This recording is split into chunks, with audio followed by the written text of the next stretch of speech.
इसका नामकरण हमने सम्राट अशोक कन्वेंशन केंद्र दिया था और उसके लिए सम्राट अशोक के जितने बहुत सारे लोग जिनकी चर्चा करते थे उन लोगों ने हमसे मुलाकात की 15-16 ईस्वी में हम लोगों ने बात किया कि इसका एक सरकारी ये होना चाहिए उनकी जयंती का।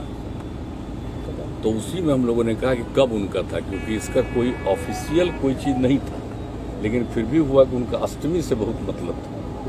तो वही सम्राट अशोक का अष्टमी के दिन ये तय किया गया और उसमें जानते हैं बड़े एक्सपर्ट लोग, जरा पुराना सब कागज निकाल के देख लीजिएगा तो बहुत लोग कहे कि उनका तो कोई है ही नहीं नाम, कैसे इसका नाम दिए हैं कि उसी दिन उनका जन्म हुआ, उनका जयंती का तो कुछ पता नहीं है।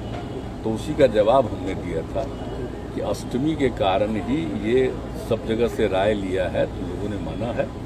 तो इसलिए सम्राट अशोक जी का ये अष्टमी के दिन जयंती का हम लोगों ने रखा है और इस दिन आप जानते ही हैं कि सरकारी तौर पर एक दिन के उपवास कर दिया था हम लोगों ने, प्रावधान अवकाश का कर दिया था, तो हमने उसी समय प्रावधान। और उसके बाद यहाँ पर भी एक, चूंकि उनका तो कोई तस्वीर पहले से नहीं न है, तो एक उसी तरह से बना करके, तो देखिएगा दोनों रूप में उनका स्वरूप बना करके काफ़ी एक्सपर्ट लोगों को बुला करके वही यहाँ पर तस्वीर, तो हम तो हर बार आकर के यहाँ पर करते रहते हैं माल्यार्पण और नाम भी यही रखा था।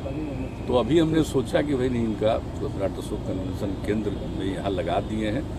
तो आज के दिन जब इसका हम लोगों ने बनाए हुए हैं, आज एक विशेष समारोह बनाए हुए हैं, तो यहाँ पर चूंकि हम लोगों ने एक मूर्ति एक सांकेतिक रूप से हम लोगों ने स्थापित किया है, तो इसी को एक राजकीय समारोह इसको भी बनाना है, इसका भी माल्यार्पण करने के लिए। तो हम तो आते हैं बराबर आकर के करते हैं, ये आप लोग नहीं देखे होंगे, कोई देखे भी होंगे, हम जब भी आते हैं तो करते हैं माल्यार्पण। सबको इसी दिन करना चाहिए सर, कुछ लोग हाँ, आज के दिन तो करना चाहिए, यही मेरे मन में बात आई, तो इसलिए हम तो आज भी आकर के कर रहे हैं।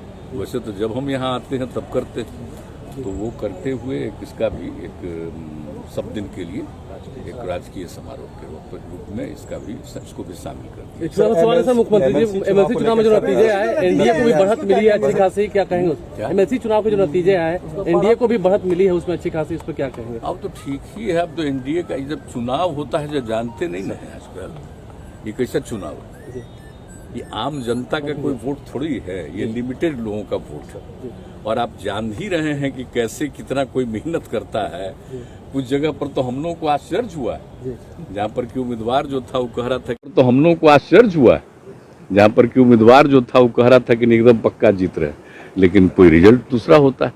तो पता नहीं क्या होता है, तभी सोच लीजिए इसका तो एक रूप ही दूसरा है, इसका तो कोई वैसा चीज नहीं है।